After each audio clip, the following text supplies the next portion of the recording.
Daniel James is a cancer survivor and media manager for Inteliports and Motion Robotics, collaborating on building drone ports to facilitate fully automated drone delivery. Daniel, a native of Somerset, relocated to London to get a degree in television production at university. He later began working for a virtual reality startup, creating a variety of VR products. Then, he left London and went to work as airport security, where he remained until he learned something that would change his life. After receiving a diagnosis, David spent several months immobile with some lasting effects. Now that he is mostly recovered, Daniel works as a media manager for Inteliports and Motion Robotics, a business that seeks to revolutionize drone deliveries with its technology, handling all social media, video recording and promotion-related matters. Listen to this episode to find out more about Daniel's predicament, learn what it's like to work in airport security, and get a deep dive into drones and their use for deliveries. Enjoy! Hello Daniel, thank you for joining us today and welcome to the show. Hi, thanks for having me. Can you please try to introduce yourself? Hi, I'm Daniel James. I am currently social media manager for Motion Robotics and Inteliports. Social media manager wise, not too heavily at the moment, mainly just video recording and a bit of web design at the moment, and a bit of editing. Although the social media posting should increase as a few projects are going further along. Bit of a background, I haven't been working in media for too long, mainly for the past, well, depends how you want to look at it, to be honest. It's a bit of a weird one. My kind of resume is a bit all over the place compared to some. I've taken a bit of a weird route. That's cool, we can explore that route. How was it? Or what did you do before you started with social media? So, first job I had was bartending in a bar in Soho. So, I guess that's something that a lot of us did. Yeah, everyone has to do like some kind of jobs to get by. But because it was in Shoreditch, it was pretty close to quite a few media outlets and production companies, and pretty good area to kind of be around. There was this one company called Raw TV that would come to our bar quite a lot. Unfortunately, I didn't really have the social tools to actually get into anywhere. So I started working with a virtual reality company some friends set up, who set up their office directly like in the attic of the bar, basically, in like a small closet. Was that in a bar you worked in? Yes, yeah, they set it up in the same building. So it was a virtual reality company developing virtual tours for VR. Can you say a bit more detail about it so that we can try to imagine something? Yeah, of course. So the idea of the company was to virtually be there. So creating 3D representations of houses or development projects and allowing people to observe them in a virtual reality environment. This would also be used as pre-visualization or nice renders that they can show to investors. My side of it was to show buildings that had already been renovated in and work with 360 video, which was kind of interesting at the time. So my role was to work on 360 video to present 360 video tours, which unfortunately didn't really catch on too much. I did supply quite a few images for Google Maps around the Shoreditch area. I think they've got up to around 60,000 views collectively. It's kind of, yeah, that's like... Is it still there? Like, yeah, yeah, the Google Maps are still there, and also Virtually Be There are still operating, and they are doing fairly well now, to be honest. They've been doing a few things. I had to pass away, unfortunately, because it was one of those things where you start working for a company and with the promise that something's going to happen in the future. So I kind of ran out my time, my patience with that, unfortunately. So I had to kind of part ways. And that's when I started working security at an airport. I'm in Bristol, in the other part of the country. So that was completely different. Why such a career change? Like, why this industry?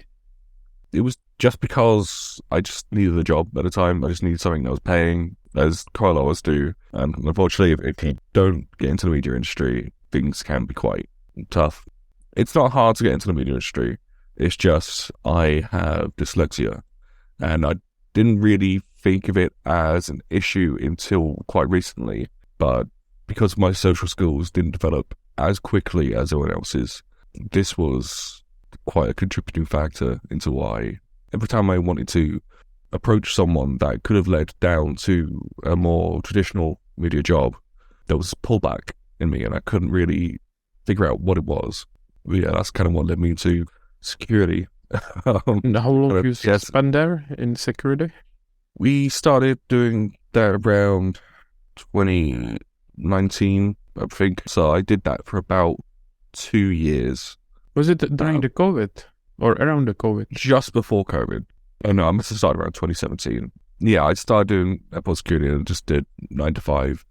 Nothing of note in that job really, just literally just working all hours, no free time, just doing menial tasks. Until one day my feet started to swell up from all the walking I was doing. Oh yeah, I can imagine that has been a lot of there's so much walking around the airport. It was crazy. Feet swelled up in quite a large way, so I had to leave for the hospital. They got me on some medication to reduce the swelling.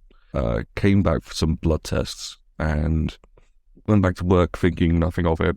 Recovered after some antibiotics, and then got a phone call during the middle of my shift saying, "You need to come to the hospital right now. We got a bed for you.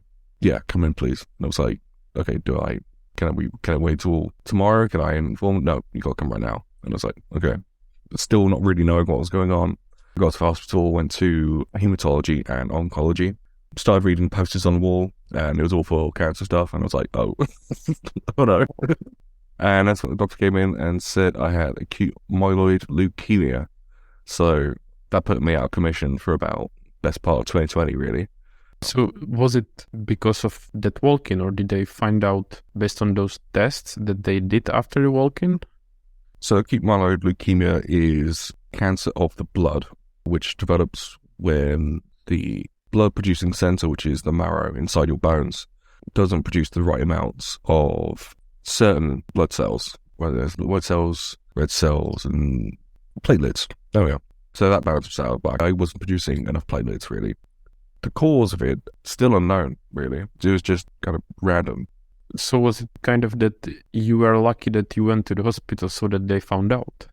Yeah, I was lucky that I got a blood test, otherwise I would have never known, and I would have just kept working at the airport, and eventually just got worse to the point where it was too late. I think I got it at a pretty decent time, which was, very lucky.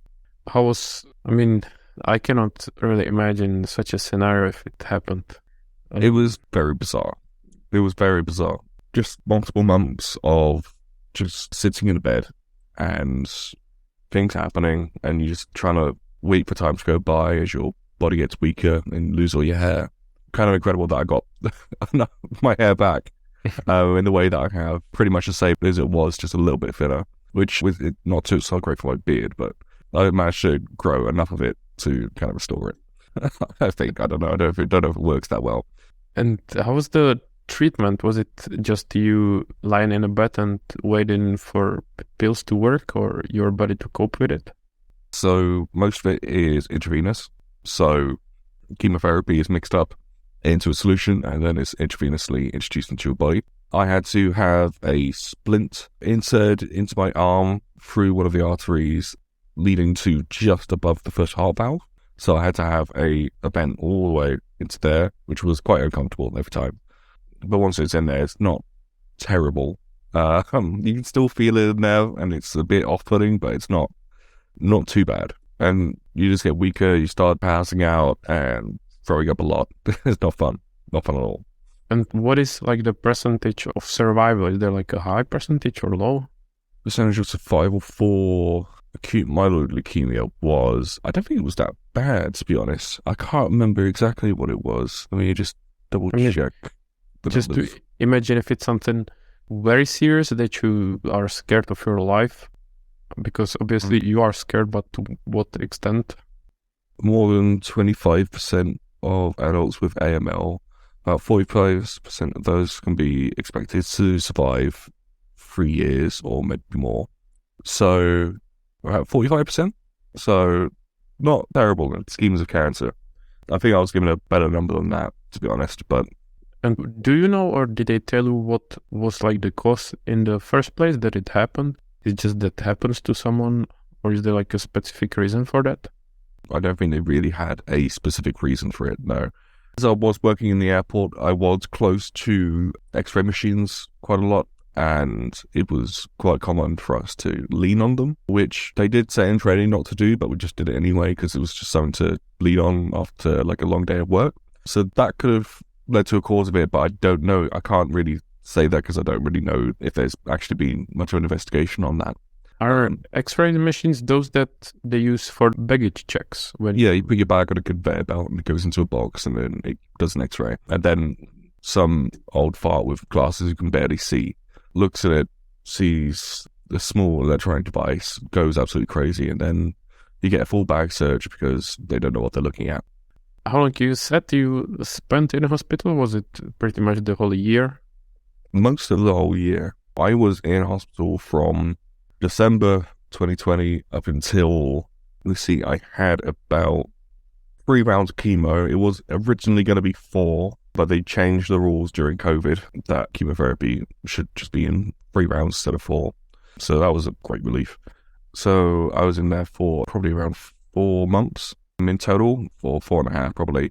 Unfortunately, after I got out, I did start becoming very sick shortly after because my immune system was shot. So they had to put me under, and I was in a coma for about another 2 weeks, which then that completely shot my body out and lost muscle mass and had to learn to walk again.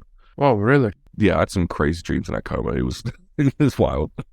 When you were in hospital, was it during the time when hospital was getting busy because of the COVID with the patients and everything? Yes, I was learning about COVID as it was happening during chemotherapy. So I was watching a bunch of information about it from like the Wuhan lab leaks, which were the most probable cause of it, but still no one's ever going to know for sure. Mm-hmm. Up until the first signs of it started to spread and the World Health Organization upping and ahhing whether to declare it a global pandemic. So yeah, I was watching all that happen, and I was saying to the nurses, hey, this is going to be like pretty serious. And they were like, I'll be fine, don't worry about that. So I don't think anyone was really taking it seriously enough. Okay, I thought that it was like being excited finally to get out, but at the same time, you're getting into some kind of apocalypse that you just saw from the news. Yeah, I've got a bit of a dark sense of humor, so I was like, haha, I'm taking you all with me. Sorry. So that was what's going in my head. Yeah, so as it went on, then masks started getting introduced, which we now know probably led to more deaths in hospitals than saved people because it cut down on the amount of oxygen that sick people were getting into their lungs. So that led to more complications, which luckily, once you were in the bed, you didn't really have to wear the mask. So that was fine. I don't know if that would led to my coma or not. I don't think so because I wasn't wearing it that much. So that's just hearsay. It's not really any scientific fact behind that. But I guess you must have been especially careful since your immune system was weakened. Yeah, I was definitely being careful. Just I wasn't going out at all, which I probably would have done anyway, just because of the situation. When I went in for the last time, after I got sick after my last round of chemo, that's when the hospital went full on contagion mode, and I was just put onto like an elevator with like dark red flashing lights. Everyone was wearing masks. Everything was like a bit of a haze. And then I got a mask put on me, apparently, and I fell asleep. And then, yeah, then I woke up a few weeks later after some really vivid dreams. Yeah, that was a bit weird one. While you were in a hospital, how were you spending all time? I understand you cannot do anything, but what did you do to kind of entertain yourself or spend time? If you, for example, were reading or watching something. I think I was just watching some kind of daytime TV on the little iPads that they have in some of those rooms. I started watching Ricky Gervais's Afterlife. Got to around season 2 and I started proper bawling, like breaking down in tears. It was really good, especially after the themes of death and mourning. That really like picks me up in that really sensitive time, and it was really, really emotional. That was quite far after the hallucinations had stopped. Because after you come out of the coma, the vivid dreams kind of leak into reality for like another week or 2. So I wasn't sure what was up or down for quite a while after that. So it's like you've got dreams and you don't know if it's reality or if it was a dream, and those dreams are crazy? Yeah, they're just random dream stuff. So you don't really know what's going on. You're not conscious really at all. It's just things are happening, and I guess you're reacting to them as naturally as you can. One nurse came in and said, "Oh, you're doing a bit better this week. Last week you said there was an illegal rave in a bathroom," and I was like, "Okay, right. So my subconscious is a snitch. That's great. That's great. That's great. I would never do that. I would never say an illegal rave. I mean, it's weird that it was in the bathroom. It's kind of It was happening when you returned home from hospital, right? no. When I returned home from hospital, it was pretty Oh, it was okay. normal. I was just extremely weak from chemotherapy and the coma. How long did it take for you to feel kind of normal or as before again? So if I had kept up with physiotherapy, it probably would have taken better half of a year to do it. For me, it's taken almost 2 years now to feel fairly normal. Although because I was working the airport job and I was walking a lot, I'm not going to feel like that stage really ever again, just because of the muscle mass and muscle memory that I've lost in that. So I'm fairly decent now. I can walk just fine. That's absolutely fine. I do use a walking stick if things are going to be quite strenuous, just so I've got something to rely on. But apart from that, everything else is fairly okay. And do you know, like, number of steps or kilometers that someone who works as airport security does, just to get an idea? Average steps. I wasn't really one of those people who actually measured steps and that kind of thing, so I wouldn't really know. I could pull up on Google Maps. And remind me, what airport was it? It was Bristol Airport, so it's one of the smaller ones. Why not or I forgot to ask, are you from London or not? Oh yeah, so originally I'm from Somerset, from a small town called Weston-super-Mare, little beachfront place. Used to be for holidays and that kind of thing. Moved to London for university, went to Middlesex University for television production, and then started working in various areas around there. Stayed in London as long as I could, but unfortunately I couldn't really keep it up. Right, so the length of it was around up to 640 meters lengthwise, which you had to patrol quite often, especially at night. You had to do the whole airport in one go. So why did you go to work there? Why not like work in London? So after I worked with the virtual reality company, I had kind of run out of my resources, and because I wasn't getting paid there at all, I was just working for free. And the bar I was working at wasn't paying me enough to sustain living in London on part-time wage. And I did try and get jobs in other places, but for some reason or another, it just didn't work out, just because of the times I was working, and I couldn't make it to any interviews. So I ended up moving back to my parents in Somerset, back in Weston-super-Mare, and Bristol Airport was the closest airport near me, and it was tiring, and I thought, yeah, it's not too bad of a commute. I could work. It's going to be decent pay for a lot of hours, but at least it'd be something. So yeah, I just applied for that. And actually, while working there, before that happened, so did you enjoy working there? I didn't really enjoy working there as much. I enjoyed the people I was working with. I formed a small clique in there where people we were working with, it was quite a good gang of people, and some people I still talk to fairly often today. But the actual job itself is very, very eye-opening. In what ways? Well, the security system for airports is way too tight for what it needs to be, which is really just a glorified bus stop. Which you think of getting onto a bus, you don't have all this crap, and it didn't used to be that way either. But when it comes to actually stopping the things that it purports to stop, there are much better methods of doing that kind of thing apart from airport security. Airport security has never prevented a terrorist attack, ever. Since its inception, it's never caught anything of real use. Sure, it may have caught money smuggling and that kind of thing. And drugs, maybe? And drugs are more border forces area, actually. So drugs coming in, we don't normally care about that kind of thing. If it's going out of the country, we don't care. If it's coming into the country, we do care. It's so backwards. But yeah, the actual, like, people behind airport security, you got no power to do anything. You're just there to look like you're doing something, doing the searches that are mandated by the government, but it's not really needed. And a few of the things are starting to drop now with liquid testing. I think that's starting to go away. Yeah, I heard. That sounds actually for travelers like a great idea. Yeah, soon you'll be able to take bottles of water I cannot imagine. just fine when that's all I was doing bag searches for. So many bag searches for like, oh, someone left a bottle of water in their bag or something. Yeah. Like so many times. You put signs up everywhere, but no one's gonna. You're in the airport. All you're focusing on is I want to get to my flight and make it to my location. You're not thinking, oh no, I've got a bottle of water in my bag. No one cares about that. Like the risk is not actually that big. But yeah, just because someone did one thing and they caught it before they even got to an airport, that's what we got to search for now. So yeah, no, it was absolutely silly. And I don't know if you can say it, but is there like some, I don't know, exciting or dangerous occasion that happened to you there? Or probably not, as you said. No, no, literally nothing. Literally nothing. There was one point where Didn't save anyone.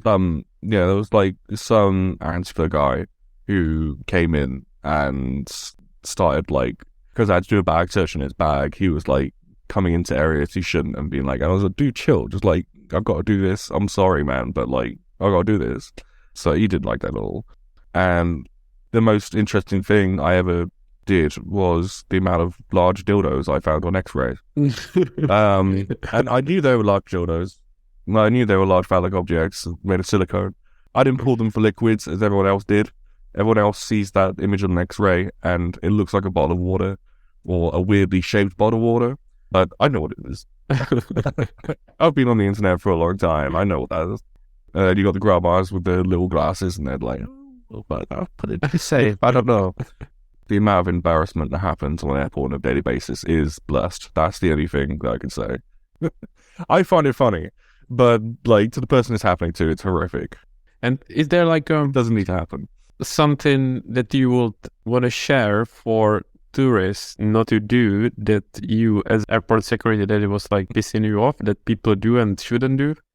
I don't think there's anything you can say really, just because with the state that you're in, like the mental state that you're in to get to an airport and catch a flight on time, everything goes out the window. Like everyone's brain just melts as soon as they see a security line and they're like, oh, I don't know what to do. They just join the line like cattle and everyone turns into sheep mode and you're just trying to get them through. And mentally, like as a security agent, that kind of changes in your mind as well. You don't think of these people as people, which is so bizarre and not right. Like the amount of stress I was getting from that job, at some point I woke up in the middle of the night shouting at someone for putting their hand over a rail, and I woke myself up shouting. Like, I shouldn't be worried about that. That's just someone doing a thing just because, they're late for a flight. They're not really thinking about anything else. They just want to go. They don't care about this thing. For me to be so upset about that I woke up from a dream about that, the amount of mental stress that it puts on you. Did you then learn not to take it, too seriously or not to stress about these things?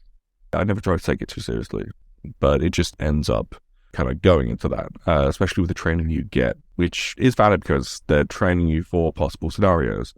But with that, they're using the worst case scenario every time, which makes sense in a training perspective for that kind of environment because that's the best examples you have.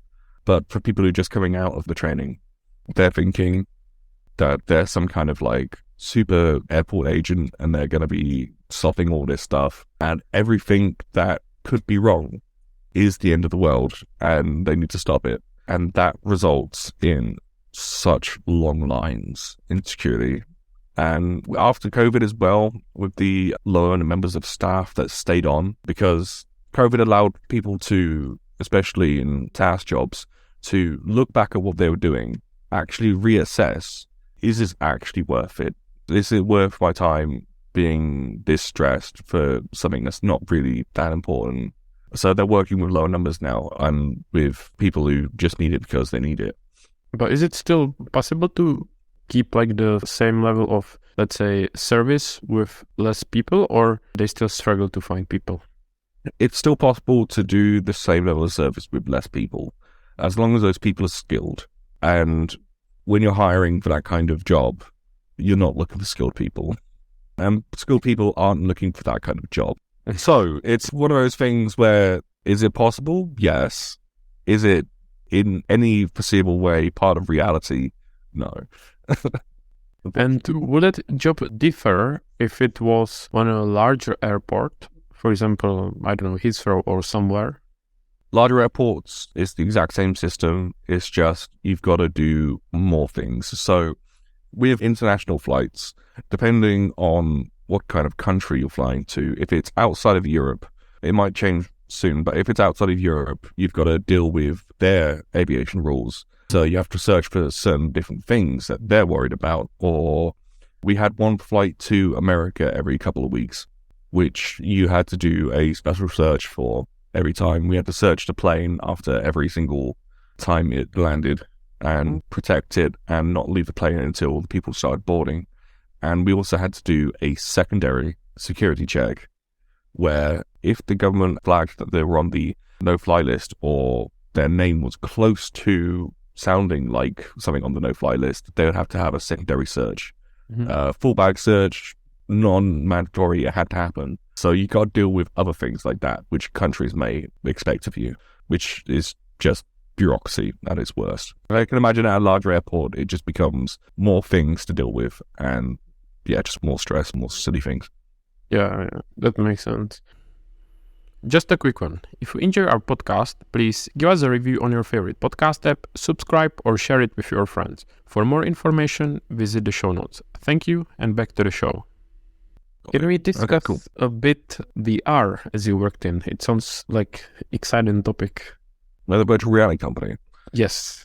So yeah, we were working on virtual tours of houses. So pre-pandemic, there was a few companies doing it. And during the pandemic, it erupted. So I left at the wrong time. I left before it all happened. So if I stuck with it, it might have actually turned into something pretty crazy. There is this company out there at the moment, which was around when we were around, and they were already doing a lot better stuff, called Inteliports.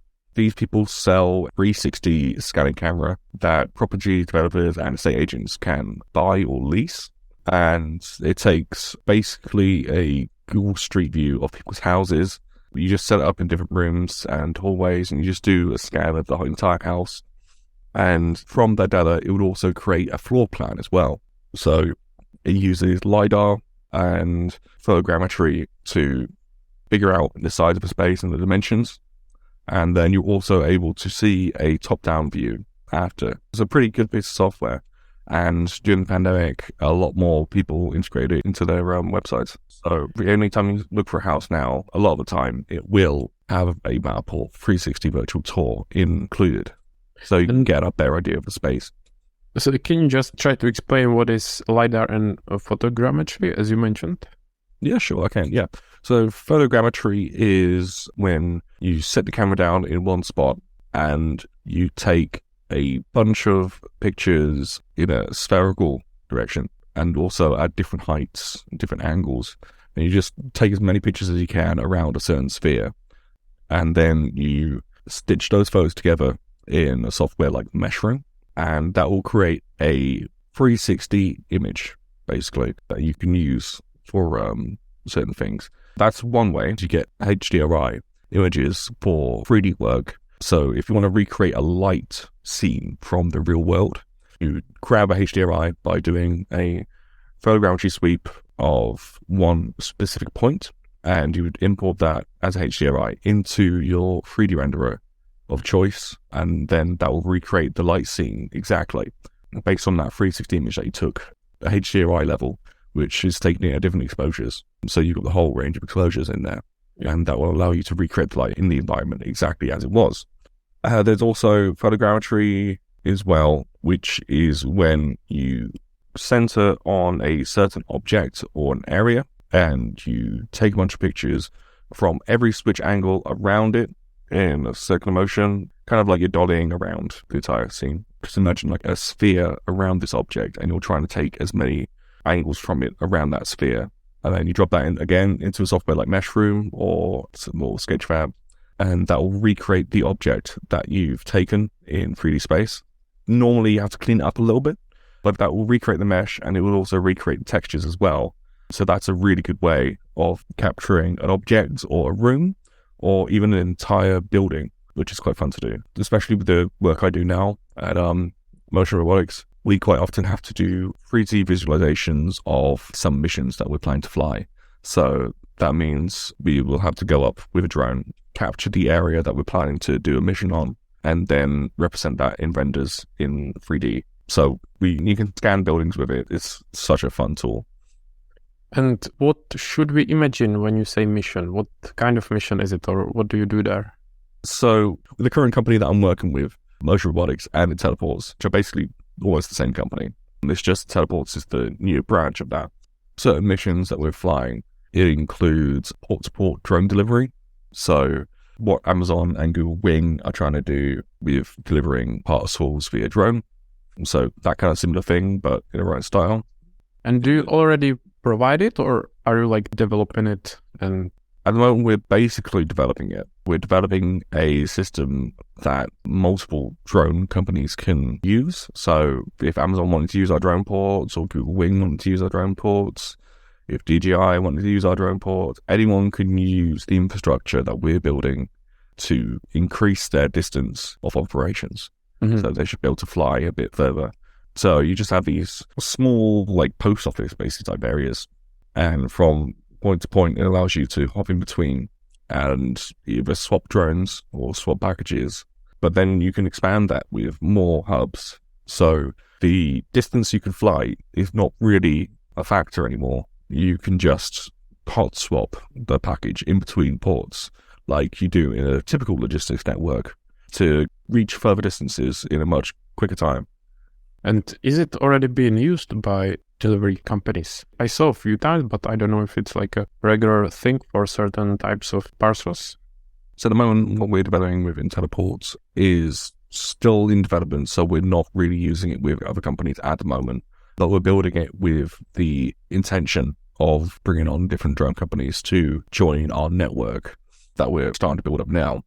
There are some other companies doing a similar kind of thing, but at the moment, no, we're just developing it out, hopefully building it so others will come. Yeah, fingers crossed. Yeah, definitely. Will then the primary customers be like Amazon and these type of companies that deliver goods for people?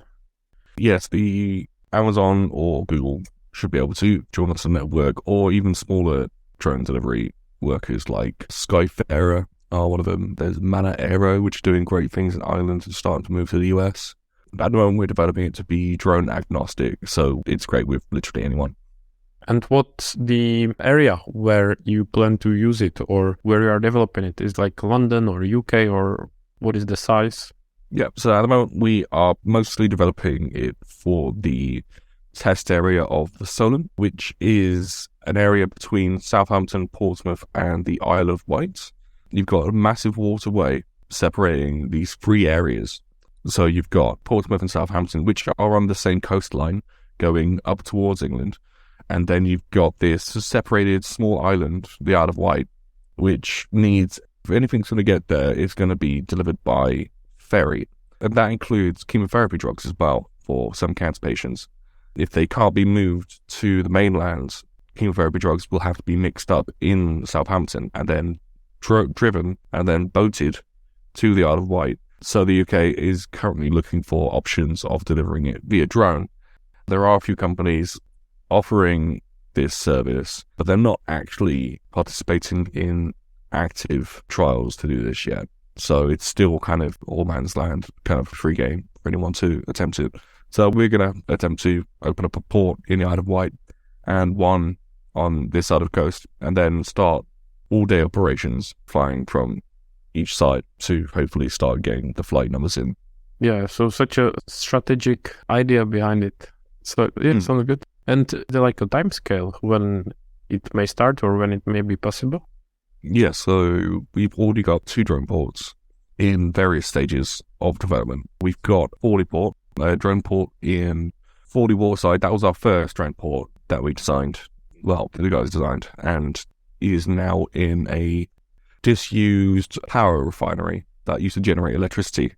And they've just demolished that building and are starting to develop it into a new community.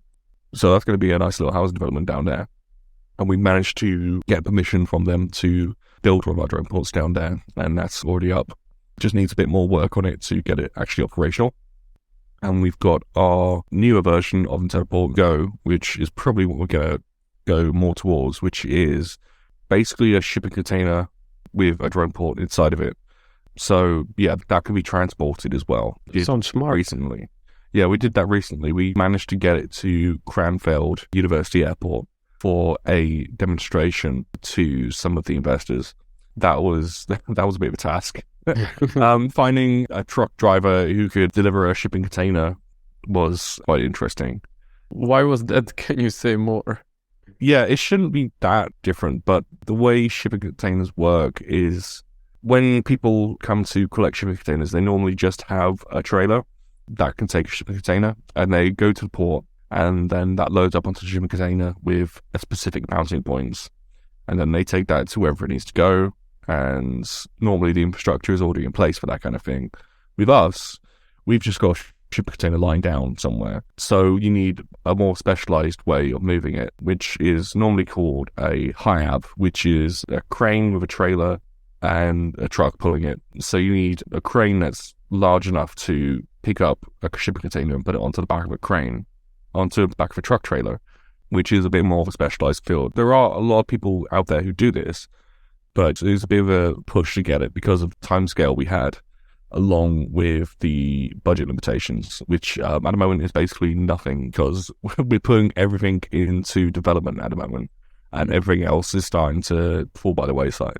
That should be evening out now just because we've got this bit here, and we should be able to start pitching to venture capitalists fairly soon with the content we have. That's when I get back to work, hopefully. Yeah, can you introduce us a bit more the role that you've got in a company? Yeah. What you do, what are your responsibilities? So for Motion Robotics and Inteliports, increasingly Inteliports, I am currently the media manager, which is just kind of a temporary hold-all term at the moment that we're using. So I work with social media side, making sure all those pages are up to date, clean, and I'll be managing the social posts that go out every time on that. And also, most of my responsibility at the moment is capturing test footage and promotional footage to provide with contracts to make sure that we're still meeting tasks and quotas to keep the funding going. So at the moment, I'm just mostly recording test footage, and we are slowly starting to build up promotional material that we can start sending to venture capitalist firms to start pitching for seed funding, which is going to start relatively very soon. So that's going to be a very big jump, which will be great. Also organizing public events. So I was responsible for organizing our attendance at Fully Charged last year, which is an electric car expo, but also had a section featured on electric flight. So we managed to get in there. Didn't go in this year just because of kind of financial issues with the company at the moment, just because we're not really balancing books correctly. And that led us to being able to attend the Goodwood Festival of Speed, which is this massive motoring event happening in Goodwood where all the latest supercars get announced and everything. It was crazy. It was such a cool event to go to. And just to get picked out of nowhere, just oh yeah, you should come and feature in our Future Lab exhibit. And I was like, yeah. Of course, let's do it. And does it really help with the promotion of the company and to spread the word when you participate in this type of events? Hugely, yeah. Mainly because, so the work we kind of do is mainly in office, and because it's kind of technical and working with grants and that kind of thing, we don't really have time to publish anything until it's done. So when we get to go to these kinds of events, it's also a great experience for the team as well to get feedback from people, because a lot of the time most of the engineers are just working behind the desk, behind their computer, working on prototypes, just tearing their hair out to get something to work. And then for people to actually see the work that they're doing and comment on it and talk about how cool it is really boosts morale in the office as well. So that's one of the main things. When it comes to promotion of who we are and actually getting in front of people, there hasn't been much promotional work lately since I joined, just because until now, the main focus has been working on these grants, working on this technology to get something that resembles working. So yeah, no, it's getting us out there people are seeing us. We get the opportunity of people covering us, like social media influencers or just people walking past with a camera phone, tweeting about it. And you may have mentioned it, but how long you've been working there? I've been working at Motion Robotics and Inteliports for about 2 years now, almost on the dot. Started working here because of, so I just finished cancer. I moved down to Ringwood with my nan and my mum, just because things in Somerset, it just kind of didn't really work out too well. And I was just looking for a job whilst I was recovering from chemo. I felt like I was in a good state to start working. And we found this opening on LinkedIn for working at this drone company, making a video. Met the guys, started producing a video for them, and just kind of stuck around. So yeah, that's how that's kind of worked out. But I just love the concept so much, I've just kind of stuck around. Yeah, it sounds great to be part of something like that, that, you know, you've got like a mission and product that you are developing together. Yeah, so it's a really cool idea and a really cool sector that is you want to work in, really. So most of my media careers, it's especially with Virtually Be There and now Motion Robotics and Inteliports, is finding something that you're interested in and just going along for the ride, really. I'm not really focused on anything else. As long as it's interesting, like, that's all I'm here for. Yeah, and it sounds like there is quite a big future for this industry or this specific type that the company is working on, the drone delivery, right? Yeah, definitely. So drone delivery has been something that's been in the works since at least around 2014, when Amazon announced that they were going to start doing drone delivery. Drone drop-offs have always been a thing, well, with the military, where they can drop off through one of their drone's missile systems, like a package with a parachute or something like that. But Amazon was the first time that people looked at quadcopters to specifically deliver items to certain points, either people's houses or their gardens or something like that. So that's been a really big push for people to actually get that promo video into reality. And do you know if Amazon is actually using that these days to deliver certain types or still experimenting?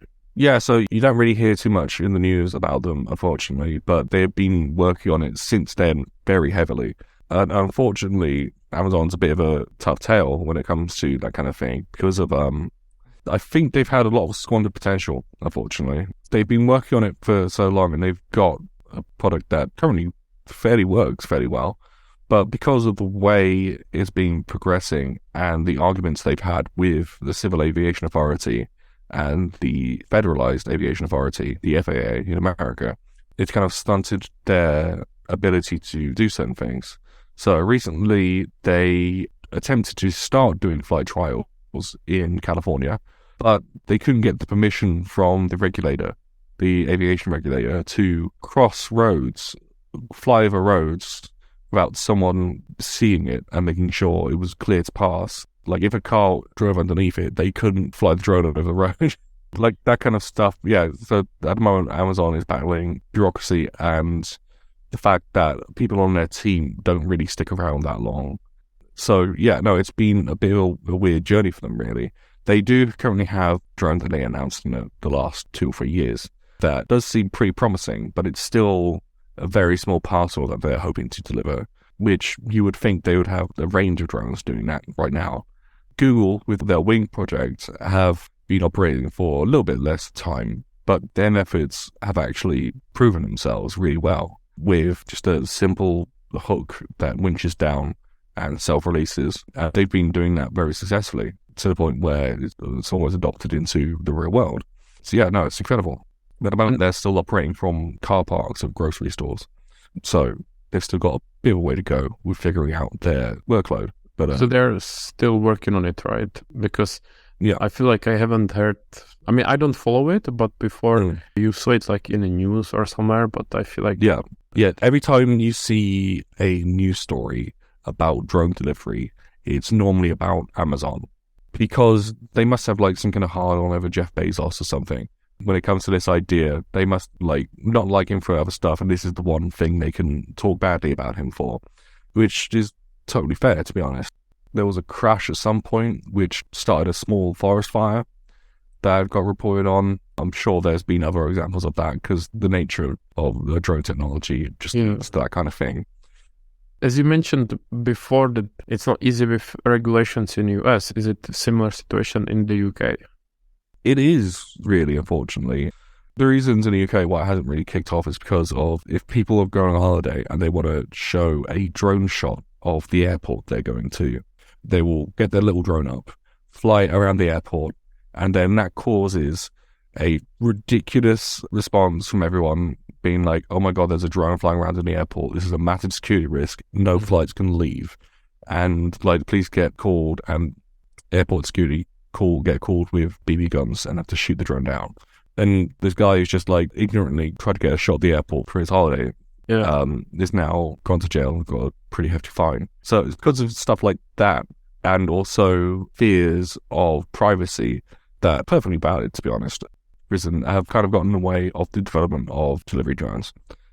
Yeah, so you got to like fly at a certain height. You've got to be able to react to certain things.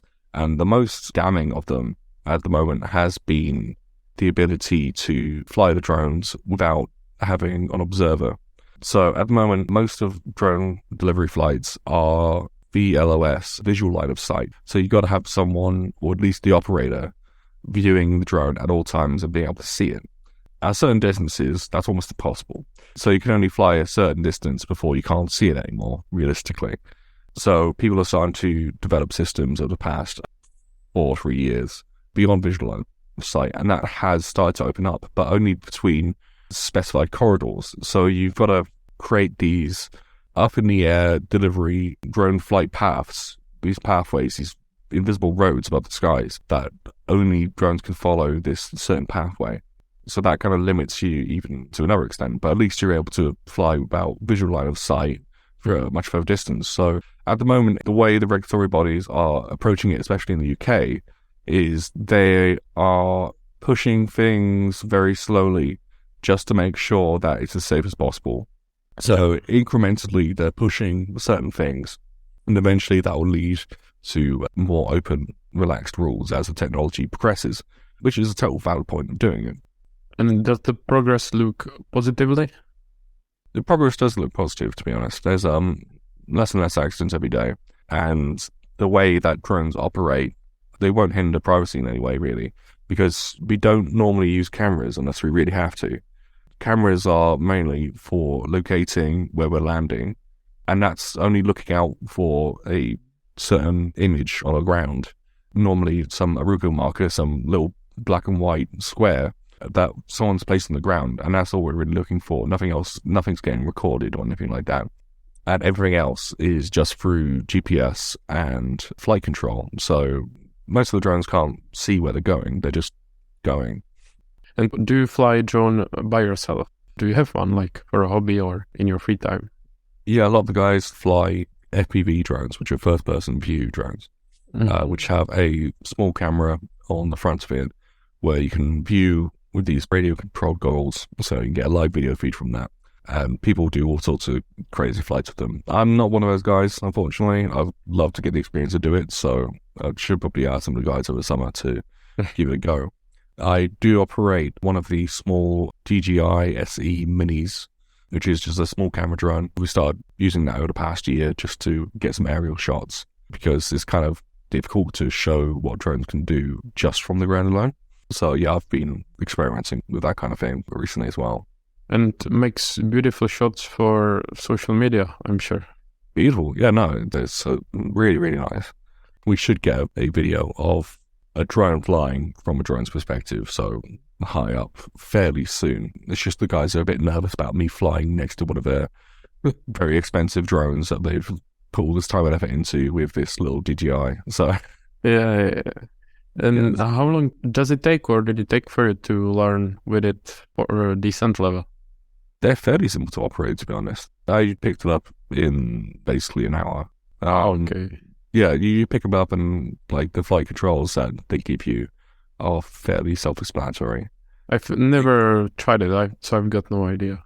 Yeah, it takes you a while to get used to the controls, but if you've ever played any kind of video game where you have a free roaming camera not attached to a character at all, especially in video game engines where you've got to fly around. I kind of put it towards when I was playing Halo Reach in the Forge mode, when you're flying around with the Guilty Spark in map editing mode. It's kind of like that, just slightly different controls on the sticks. So as long as you've got that, it's absolutely fine.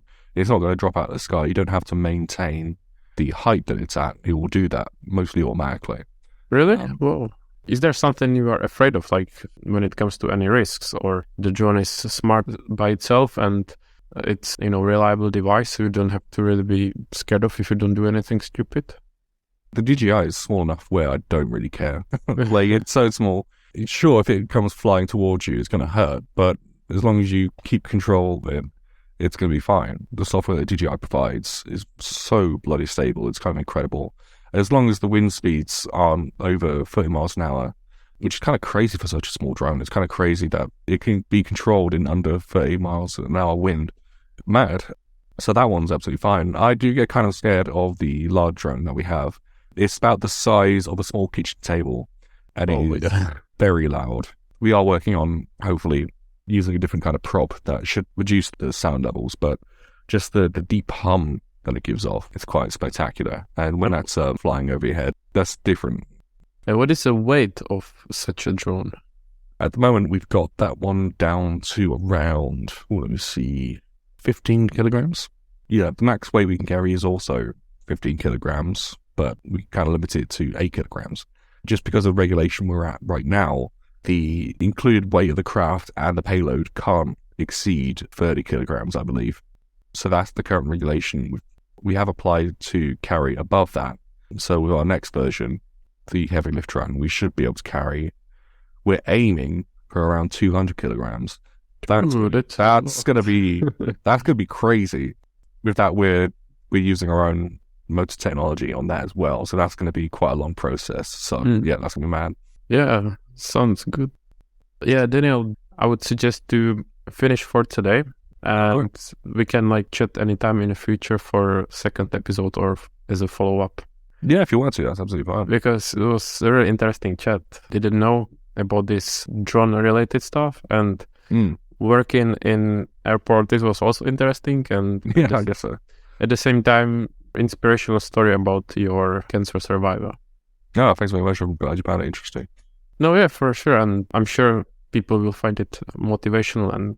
Yeah, so if anything's happening in your lives where you think everything's just stuck against you, or you think that there's no hope, just take a deep breath and just continue going. Everything should still continue. The world's still going to revolve, and the next day is going to come. If things seem insurmountable, you just got to slow down and just take things small task by small task and just build yourself up. Yeah, I think that's a great note to finish on. No, absolutely. So thank you so much, Daniel, and good luck in the meantime. No worries, thanks for talking. Thank you for listening to Produced By. Subscribe to our podcast on your favorite podcast app, leave a review, or send us your feedback. For more information about the host, links from the episode, and ways to connect with us, visit the show notes. If you know someone who would be an ideal guest for our podcast, please get in touch. Thank you, and see you soon.